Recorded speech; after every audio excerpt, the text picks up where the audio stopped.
ईमानदारी से बोलो, याद किसको है?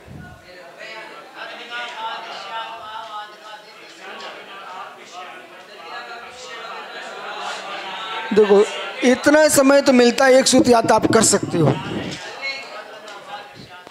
चलो हम देखो चल के तुम भी हम भी आए, ठीक है? तुम तो युवा, हम बुढ़े हो रहे हैं, तब भी अपनी उत्साह है, तुमको याद करना चाहिए। चलो कौन सा सूत्र बताओ?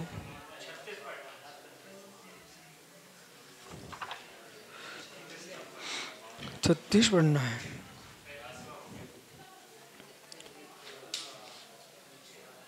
तो पूर्व में कहा, आचार्य माणिकनंदी स्वामी कह रहे हैं कि अविनाभाव जो है ना निश्चल, तो बाधक प्रमाण के बल से उसकी सिद्धि हो जाती है। ये 35वें सूत्र में कहा, उस बात को समझा रहे हैं। व्यक्ति रूपम च निदर्शनम सामान्य तो व्याप्ति तत्रापि तद विप्रपत्ता बन अवस्थानम स्यात् दृष्टांत निपेक्षण अपेक्षणात्।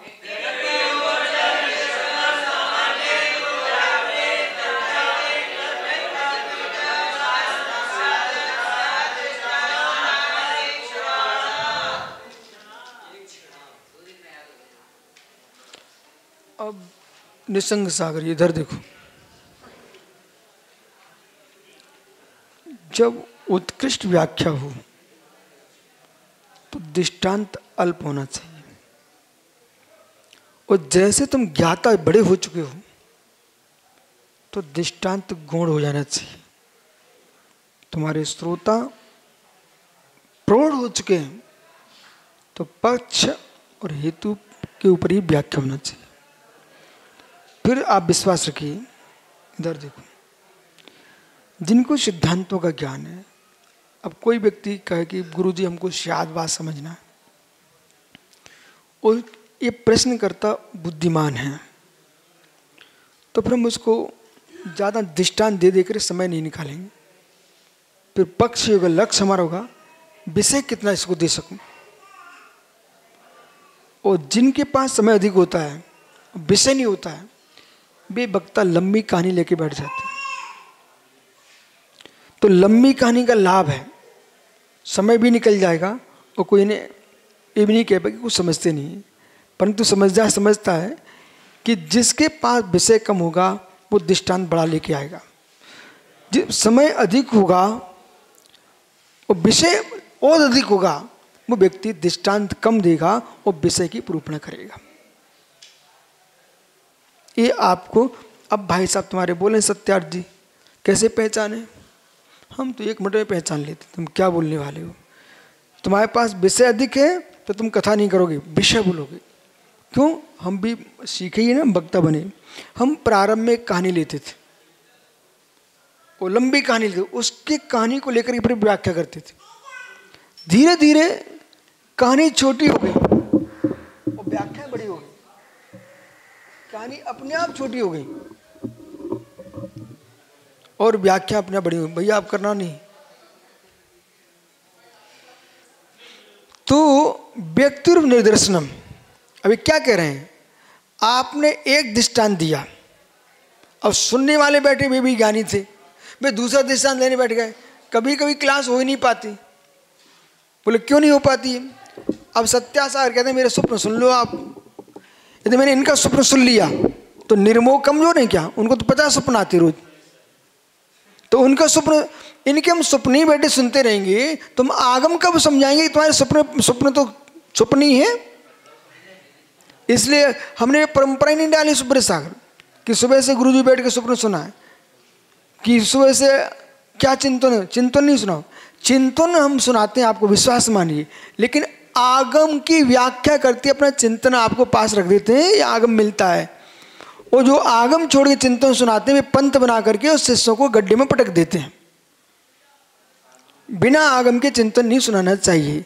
तुम्हारा चिंतन आगम से मेल खाए तो ही चिंतन सुनाना सिद्ध सागर जी, नहीं तो मालूम चला कि बालक अपने चिंतन सुनाने बैठ गया, आगम तो बहुत दूर चला गया और तुम्हारे शिष्य इतने बढ़िया निकले कि तुम्हारे चिंतन को भगवान की वाणी मान करके उन्होंने फिर दूसरे साधु साधु मानना बंद कर दिया। ये तुम्हारे चिंतन प्रमाणित नहीं है, मैं आगम प्रमाण चाहिए। इसलिए भाई भाई नमक तो खाते हैं आप लोग, पर नमक खाते हो, नमक खाते ही हो, नमक नहीं खाते हो। नमक साग में डाल के खाते हो कि नमक ही खाते हो पूरा? चिंतन को नमक जैसा बोलना चाहिए, न कि चिंतन ही बोलना चाहिए।